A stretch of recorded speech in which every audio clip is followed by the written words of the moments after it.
Hello everyone, welcome to Law of Assumption Coaching and thank you so much for coming back on my channel again. Well, आज हम बात करने वाले हैं कि क्या ये ज़रूरी है कि हर चीज़ जो हम इमेजिन करते हैं उसको फील करना क्या हमें बहुत ज़रूरी है। क्या फीलिंग, जैसा कि नेवल गोडार्ड ने कहा है कि फीलिंग इज़ द सीक्रेट, क्या ये वाकई में feeling is the secret literally ये इतना ज़रूरी है। जब भी आप अपनी किसी भी डिज़ायर को मैनिफेस्ट करते हैं तो उसके लिए फीलिंग होना बहुत ज़रूरी है, ऐसा कहा जाता है।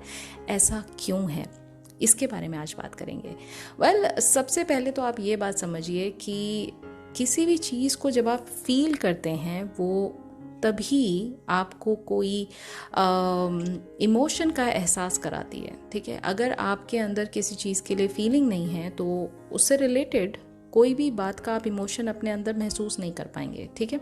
जैसे फॉर एग्जाम्पल, पहले तो आप ये समझिए कि कोई भी चीज़ को आप अपना फेवरेट कहते क्यों हैं, ठीक है। कोई चीज़ आपके लाइफस्टाइल में कुछ भी है, मे बी आपका फेवरेट ड्रिंक हो सकता है, मे बी आपका फेवरेट क्लोथिंग आइटम हो सकता है, मे बी आपकी फेवरेट कार हो सकती है, ये फेवरेट कलर हो सकता है, फेवरेट सॉन्ग हो सकता है। ये फेवरेट आपका कैसे हुआ, पहले तो आप ये बताइए।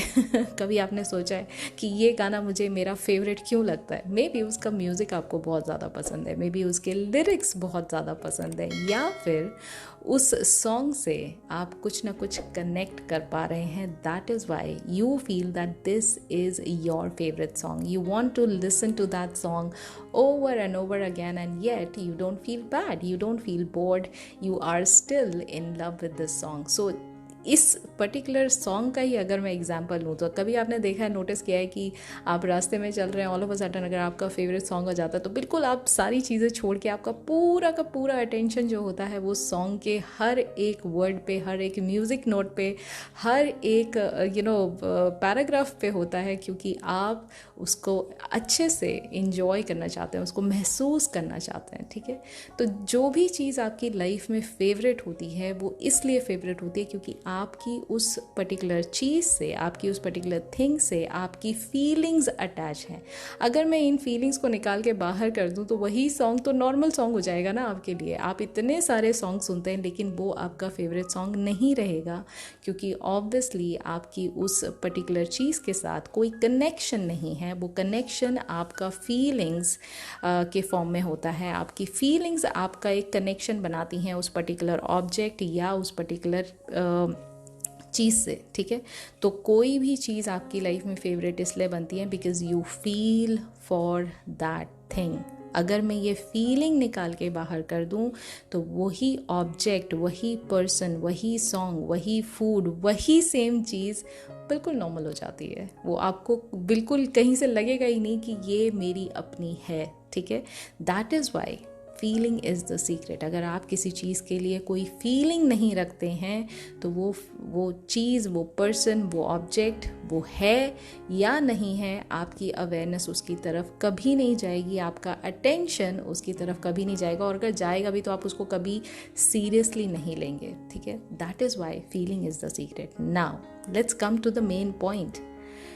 जब भी आप कोई इमेजिनल एक्ट परफॉर्म कर रहे हैं अपने माइंड में, अगर वो इमेजिनल एक्ट जिसमें आप खुद देख रहे हैं कि आपकी इमेजिनेशन में आपकी डिज़ायर फुलफ़िल हो रही है, जिसमें आप देख रहे हैं कि आपको वो सब कुछ मिल रहा है जो आप हमेशा से चाहते थे, अगर उस पूरे सीन में आप फीलिंग को इंजेक्ट नहीं करेंगे, अगर आप फीलिंग को महसूस नहीं करेंगे, तो जैसा मैंने कहा वो सीन एक नॉर्मल सीन रहेगा। उसका आपसे कोई कनेक्शन, कोई नाता, रिश्ता नहीं लगेगा। वो लगेगा कि एक टास्क परफॉर्म कर रहे हैं आप।